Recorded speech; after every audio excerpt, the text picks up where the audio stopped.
Let's look now at the sound effects. And this is fairly straightforward if you know Chinese, but if you don't, it's a bit of a problem. There are 4 tones in Chinese, as you've heard before, and they're classed into 2 groups.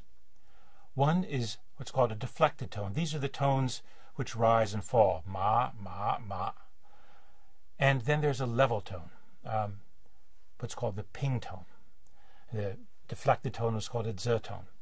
And the way couplets are organized is that every character in the line is either level or deflected. And the second line in the couplet should be just the opposite.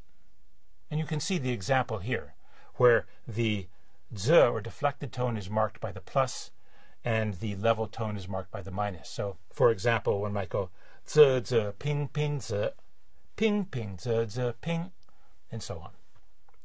Now, tones or poems also have rhymes. But what's the rhyme?